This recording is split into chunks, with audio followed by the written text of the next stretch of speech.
Hər kəsə salam, kanalıma xoş gəldiniz. Bugün sizlərlə Gülşən müəllimənin hazırlamış olduğu 5-ci sinif KSG 7-nin ətraflı izahına birlikdə baxacağıq. Bəzən summativ izahlarını paylaşarkən rəylərdə belə şərhlər gəlir ki, müəllimə bizim məktəbdə də bu summativmi olacaq, biz də mi bu summativi işləyəcəyik və s. və l. Bu səbəbdən bu rəylərin gələcəyini bildiyim üçün öncədən vurğulamaq istəyirəm ki, hər bir fənn müəllimi yazdıracağı summativi özü təyin edir. Bu səbəbdən də həm şagirdlərə, həm də şagirdlərin valideynlərinə tövsiyəm bu yöndədir ki, bu summativi sadəcə sınaq məqsədli istifadə edin. Bu summativ vasitəsilə özünüzü yoxlayın. Birinci sualımızda sualın cavabı tələb olunur.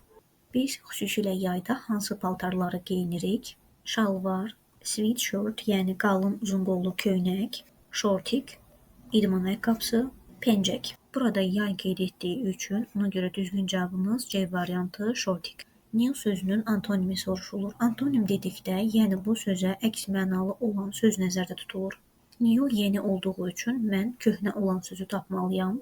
Böyük, köhnə, gözəl, qara, geniş. Doğru variantım B variantı köhnə.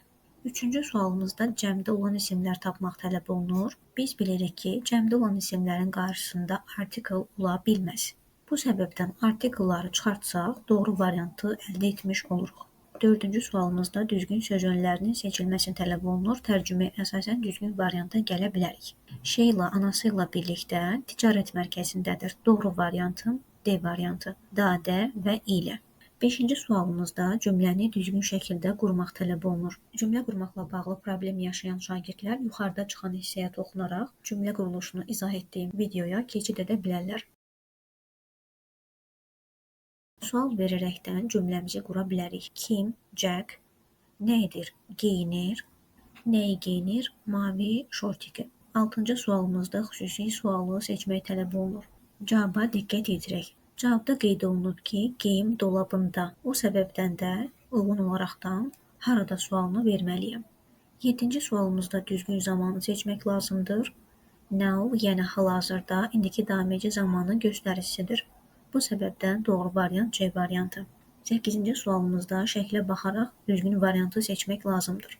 Birincidə oğlan mavi qısa qol köynək yoxsa uzun qol köynək geyinir?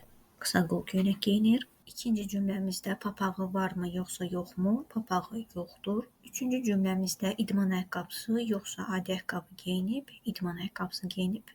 9-cu sualımızda düzgün zaman formasını seçmək tələb olunur. Sarı ilə qeyd etdiyim hər bir zaman göstəricisi indiki davam edici zamanın göstəricisidir. Bu səbəbdən mötərizədə qeyd olunan feilləri indiki davam edici zamana çevirərəkdən yazırıq. Burada speaking verildiyi üçün avtomatikmən yalnız izi yazacağım. Birinci sualımızda hər gün nə geyindiyi soruşulur. Bizə buradan bəllidir ki, o hər gün qısa qol və cins geyinir. İkinci sualımızda paltarların çoxunun hansı rəng olduğu soruşulur. Onun sevimli rəngi mavidir, eyni zamanda papağı, sviteri mavi rəngdədir. Bu səbəbdən doğru variantım C variantı. Üçüncü sualımızda soyuq olduqda nə geyindiyi soruşulur. Bu cümlədən də bizə bəllidir ki, jaket və bot geyinir. Ona görə doğru variantım C variantı. Dördüncü sualımızda isə yay aylarında nə geyinməyi xoşladığı soruşulur. Yenə də bu cümlədən bizə bəllidir. Ona görə doğru variantım B variantı. Daha çox izahların gəlməsi üçün kanala abunə olmağı və videonu bəyənməyi, eləcə də şərh yazmağı unutmayın.